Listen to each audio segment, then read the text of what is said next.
네, 안녕하세요. 여러분들의 구독과 좋아요로 이 채널이 유지되고 있습니다. 네, 영상 속도는 1.5배를 추천드리고요. 항상 구독자님, 멤버십 회원님들에게 감사하다고 말씀을 드리면서 자, 이번 내용은 솔라나 ETF 관련된 내용을 좀 정리하는 시간과 시황 이야기 이렇게 한번 두 가지를 좀 설명드리는 형태로 아마 영상이 만들어질 것 같습니다. 자, 이번에 솔라나 ETF 계속 토론토 증권소 에서도 이제 상장이 되어가고 있는 실정이고, 그 다음에 최근에 이제 솔라나의 이제 TVL도 조금씩 회복세를 보여주고 있는 실정을 볼 수가 있게 되겠습니다. 그래서 솔라나가 생각보다는 그래도 잘 버텨주고 있구나라는 느낌이 좀 많이 들었었고요. 여기서 이제 추가적으로 좀 더 성장 동력이 나올 수 있냐 없냐는 이제 남아져 있는 5월달, 6월달에 있는 추이에서 좀 많이 갈릴 것으로 보여집니다. 최근에 이더리움 같은 경우에는 이제 TVL 효과가 생각보다 많이 조조해지고 있는 실정인데 솔라나는 조금씩 폼은 돌아오고 있는 실정을 볼 수가 있기 때문이고요. 그 다음으로 이제 캐나다에서 솔라나 현물 ETF 출시가 조만간에 이루어질 것이다. 그것도 스테이킹 관련되어져 있는 내용이 나와주고 있기 때문에 아마도 솔라나가 이제 지금 시점에서 좀 폼은 올라올 수는 있을 것 같은데, 한 가지 좀 아쉬운 점이라고 볼 수 있는 건 여전히 이제 솔라나 기반에 나와져 있는 민코인이 어느 정도 좀 안정화 추이를 가져가 볼 필요성이 있다라고 생각이 듭니다. 이번에 멜라니아 팀에서 나왔던 물량이 이번에 좀 많이 나왔습니다. 그렇기 때문에 이제 이런 물량들이 어느 정도 소화가 되고 민코인도 어느 정도까지는 좀 폼이 안정세가 돌아와야지만 좀 괜찮을 것 같다라고 저는 생각이 들고요. 그렇지 않을 경우에는 조금 더 시간이 오래 걸릴 수도 있다라고도 저는 생각이 듭니다. 그리고 이 추이에서 하나 더 이제 본다라고 하면 솔라나 추이에서 이제 빠져나갈 수가 없는 게 이번에 이제 레버리지 ETF도 같이 나왔거든요. 솔티라고 해가지고 이제 2배짜리 ETF인데 이것도 이제 이 동향을 확인하기에는 상당히 좋은 형태라고 보시면 될 것 같습니다. 그래서 현물과 레버리지 ETF에 있는 다른 동향을 좀 살피면서 아마 투자를 해보시면 나쁘지 않을 것 같다라고 저는 말씀을 드릴 수가 있을 것 같고요. 이제 시향을 좀 간단하게 본다라고 하면 지금의 이제 이번 주는 다음 주 조정 때까지는 이제 미국하고 관세에 있는 조정에 관련되어져 있는 내용들이 계속해서 업데이트가 되기 때문에 환율에 따른 변동성과 그리고 그 영향이 5월 달에 있는 금리 관련되어져 있는 내용들 부분하고 그 다음에 CPI 부분에 따른 영향성이 계속 누적적으로 쌓이고 있다, 이렇게 보시는 게 맞을 것 같고요. 그 다음에 이제 이번에 일본 경제 재생산 루쉐이와 이제 되도록 조기에 아마 이제 좀 하고 싶다라고 이야기를 하고 있는데, 이제 이 교섭에 관련된 결과도 어떻게 나오느냐에 따라서 시장의 분위기와 판도는 좀 많이 달라질 것으로 보여집니다. 그래서 이런 점을 좀 볼 필요성이 있고요. 파월도 메시지가 거의 좀 강경하게 나왔다라는 것은 아마도 이제 이건 엄밀히 따지면 이제 여러 가지 추측성이 많이 나와주고 있는데, 이제 아무래도 파월은 본인에 있는 그런 연준이 해야 되는 그 역할에만 좀 집중을 하고 있다, 이렇게 보는 게 맞지 않을까 싶습니다. 그리고 그 역할을 계속 이행을 할 거다라고 생각을 하고 트럼프도 마찬가지로 그렇게 좀 움직여주는 거 아니겠냐 라고 생각이 들기도 했었고요. 국내에 있는 금리도 이번에 2.75로 동결을 했지만 향후에 이제 5월, 6월 달 부분에서도 언제든지 변동적인 추이가 좀 생길 수도 있다라는 가능성이 여전히 열려져 있는 주의가 있었습니다. 이번에 동결했던 패턴은 여러 가지 중에 이제 부동산 부분에 따른 추이와 부채 부분에 따른 이야기가 좀 많이 있었고요. 그 다음에 최근에 이제 채굴업체가 3월 채굴량의 40% 이상 매도 추이가 재정 압박에 따른 신호탄 때문에 좀 많은 물량을 토해냈다 라는 내용들도 좀 나와주기도 했습니다. 그리고 이제 변동성 지수에 따른 이제 과거 추이에 있는 데이터도 한번 준비를 해보았는데요.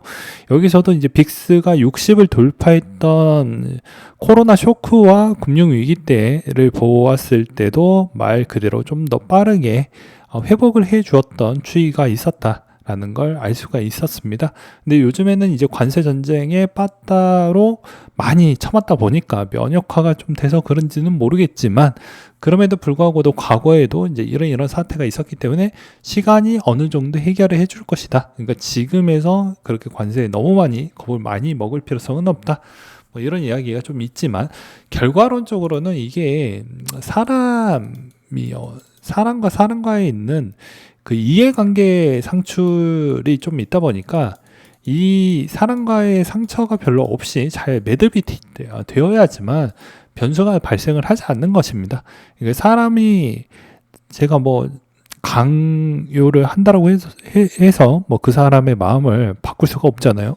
그렇기 때문에 어떻게 잘 타일리면서 갈 거냐, 아니면 어떻게 그 사람의 약점을 건들면서 갈 거냐에 따라서 시장에 생각보다 많은 영향성을 줄 수가 있기 때문에 이거를 당장 확인하기에는 좀 어려울 것 같다라고 저는 말씀을 드릴 수가 있을 것 같습니다.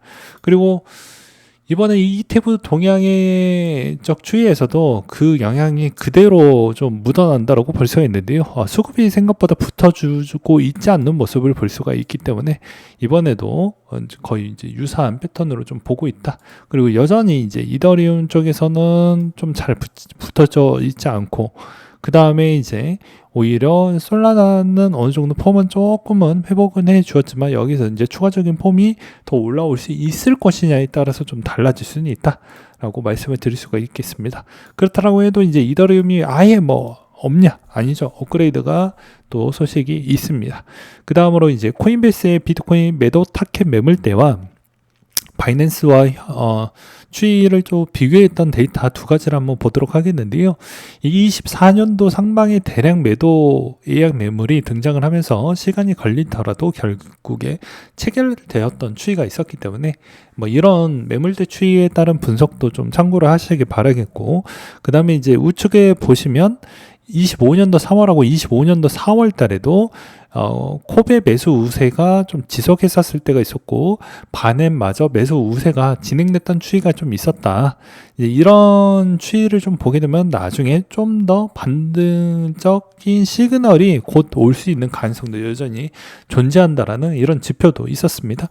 그 다음으로 이제 볼린저 밴드 지표상으로 좀 보았을 때도 중기 바닥에 시그널이 좀 포착됐다, 뭐 이런 이야기가 나와주고 있는 실정인데요.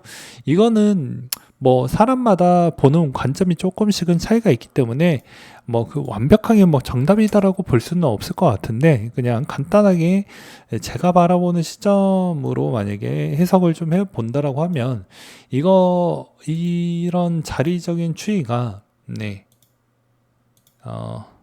한번 같이 한번 보도록 하겠습니다. 보게 되면 이제 이 자리가 생각보다 잘 다져졌다, 뭐 이렇게 좀 표현할 수 있지만, 맥디 기준점으로 보았을 때 맥디가 오히려 더 많이 하방이 내려왔기 때문에 힘을 받는 추이보다는 반등에 따른 의미를 두면서 시간이 좀 더 지난 뒤에 오히려 맥디에 있는 하방 부분에 따른 추이가 좀 더 올라가는 매듭세가 나와주는지가 정말 중요한 자리라고 보는 게 맞지 않을까 싶습니다. 그 다음에 또 약간의 뭐 밈처럼 또 보는 지표 중에 하나가 있는데요. 인간 지표 중에 하나가 이제 이 전인구 소장이 가끔씩 이제 썸네일이나 뭐 이런 내용들을 언급할 때마다 시장이 반대로 가는 그런 반꿀 지표라고 했던 게 있었습니다. 근데 이번에 코인판에서 이런 이야기가 나와서 좀 우려된다, 뭐 이런 이야기가 좀 많이 나와주고 있는 실정이더라고요.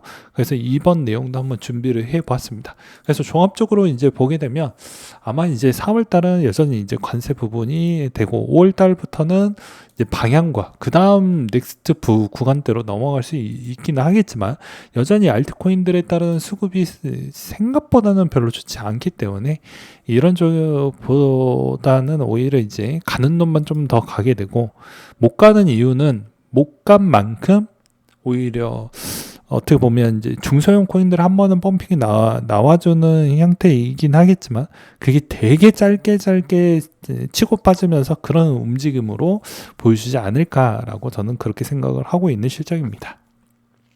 그래서 종합적으로는 이렇게 이제 비트코인이 좀 횡보하는 구간대 알트코인 짧게 잘 타점을 잘 맞춰가지고 재미를 잘 보시는 게 여러분들에게도 더 좋은 기회가 많이 생기지 않을까 라고 말씀을 드릴 수가 있을 것 같고요. 그 다음으로 이제 매번 강조를 했지만 과거에 이제 이 대출 시장에 있는 흐름도 중요한데, 이 대출 시장에서도 이제 제네시스나 블록파이가 주도했던 구간에 22년도 때까지 주도를 하다가 이제 다 마탱이가 가면서 지금의 주도하고 있는 애가 별로 없다라는 게 이번 포인트 중에 하나라고 볼 수가 있게 되겠습니다. 여전히 이 내용을 강조를 하는 건 여기에 누군가 리더격 있는 대출 시장의 대장이 좀 등장을 하든지, 아니면 새로운 판도에 있는 규제 완화로 인해서 새로운 금융권 애들이 그 시장에 있는 파일을 채워주든지, 이런 판이 나와야 그 다음에 또 새로운 판이 좀 깔리지 않겠냐라고 저는 생각이 듭니다.